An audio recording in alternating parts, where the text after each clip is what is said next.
Welcome to KKS kitchen. இன்னைக்கு நம்ம பார்க்க போகிறது இந்தியனைஸ்டு ஸ்டைலில் பண்ணக்கூடிய மேக்ரோனி பாஸ்தா தான். இப்போ யூஸ்வலாக இந்த மேக்ரோனி பாஸ்தா வச்சு ஒரு க்ரீம் பேஸ்டு, அதாவது சீஸ், மில்க் அண்ட் சீஸ் போட்டு அந்த பாஸ்தாவும் பண்ணுவோம். பட் நான் இன்னைக்கு சொல்லிக் கொடுக்க போகிறது நம்மளோட இந்தியன் டச்சில் இருக்கிற மசாலாஸ்லாம் போட்டு எப்படி பண்ணுறதுன்றதை நம்ம பார்க்க போகிறோம்.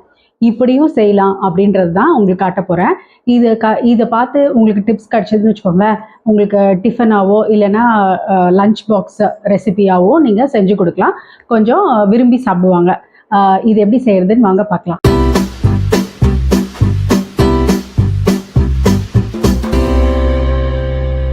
இன்னைக்கு நம்ம பண்ண போகிறது பார்த்திங்கன்னா, இந்த மாதிரி பாஸ்தா எடுத்திருக்கோம். இந்த இந்தியன் ஸ்டைல் மேக்ரோனி பாஸ்தா பண்ணுறதுக்கு இந்த மாதிரி ஸ்டைல் பாஸ்தா இதை எடுத்துக்கிறோம். இதை வந்து எவ்வளோ போர்ஷன் எடுத்துக்கிங்களோ அதை எடுத்துகிட்டு அடுப்பில் தண்ணி நல்லா ஹாட்டாக தளன்னு கொதிக்கிற அளவுக்கு ஃபஸ்ட்டு கொதிக்க வச்சிடலாம். அதுக்கப்புறம் இதை போட்டுட்டு 10 மினிட்ஸ் நீங்கள் கவர் பண்ணி வச்சுட்டு ட்ரெயின் பண்ண வேண்டியது தான். இதில் நம்ம பாயில் பண்ணும்போது குயிக்காக இந்த வெஜிடபிள்ஸ்லாம் கட் பண்ணிடலாம். ஒரு கேப்சிகம், ஒரு ஆனியன், ஒரு 4 பார்ட்ஸ் பூண்டு, இது ரொம்ப பொடியாக நறுக்கிக்கணும். ஒரு பச்சை மிளகா, 2 தக்காளி, கொஞ்சம் கேரட். இது தவிர உங்களுக்கு வேறு ஏதாவது அடிஷ்னலாக தேவைப்பட்டால் வெஜிடபிள்ஸ் நம்ம சேர்த்துக்கலாம். தண்ணி இந்த மாதிரி தளன்னு கொதிக்கணும். இப்போ நம்ம ஒரே 1 ஸ்பூன் எண்ணெய் ஊற்றிட்டு கொஞ்சம் உப்பு போட்டிருக்கேன். இப்போ நம்ம அந்த பாஸ்தாவை போட்டுடலாம்.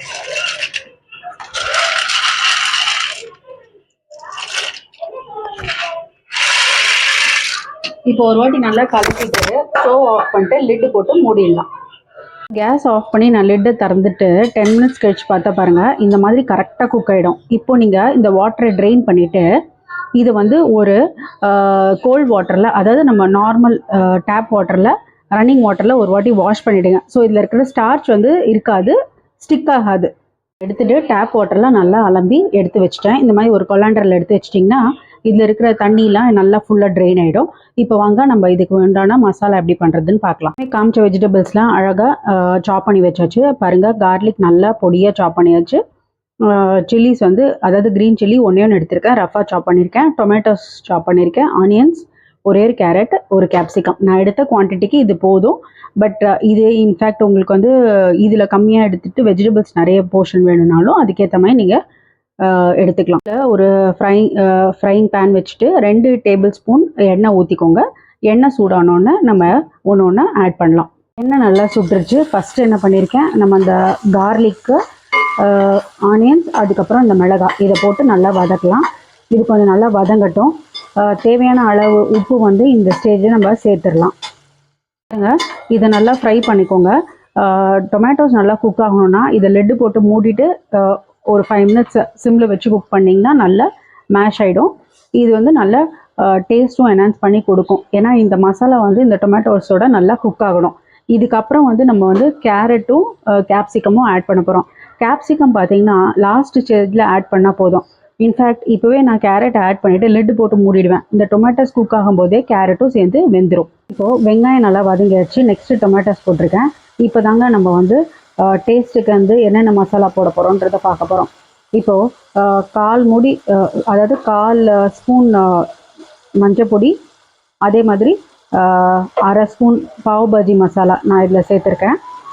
ஒரே ஒரு க்ரீன் சில்லி போட்டிருக்கிறதுனால இது போதும். அப்புறம் பாருங்கள், 1/2 ஸ்பூன் மிளகாய் பொடி, இது சேர்த்தா மட்டும் போதும்.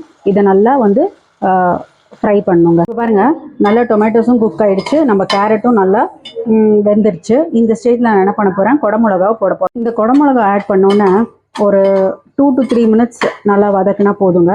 இல்லைன்னா ரொம்ப குக் ஆகிடுச்சுன்னா குடமிளகா வேறு டேஸ்ட்டு கொடுத்துரும்.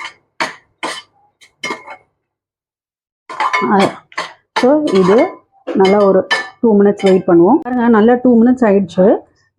ஆயிலும் செப்பரேட் ஆகி வந்திருக்கு. இதுவும் குக் ஆகிடுச்சு. ரொம்பவும் குக் ஆகாமல் ஒரு மாதிரி பாயிலில் இருக்குது. இந்த ஸ்டேஜில் நம்ம இந்த மெக்ரோனியை இதில் போட்டுடலாம். இதில் ஆட் பண்ணிட்டேன்.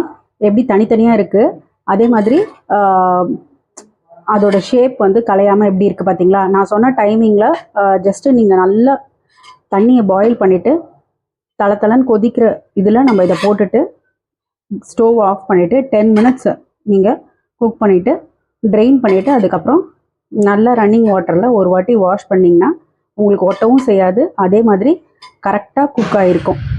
ரொம்ப வந்து ஓவர் குக் ஆகி இதோட ஷேப்பே இல்லாமல் போயிடும் நிறைய பேர் பண்ணும்போது. அந்த தப்பு வராமல் இருக்கும்னா இந்த டைமிங்கை நீங்கள் ஃபாலோ பண்ணுங்கள், கண்டிப்பாக நல்லா வரும். ஃபுல்லாக மிக்ஸ் பண்ணியாச்சு. பார்க்கவே எவ்வளோ கலர்ஃபுல்லாக இருக்குது பார்த்தீங்களா?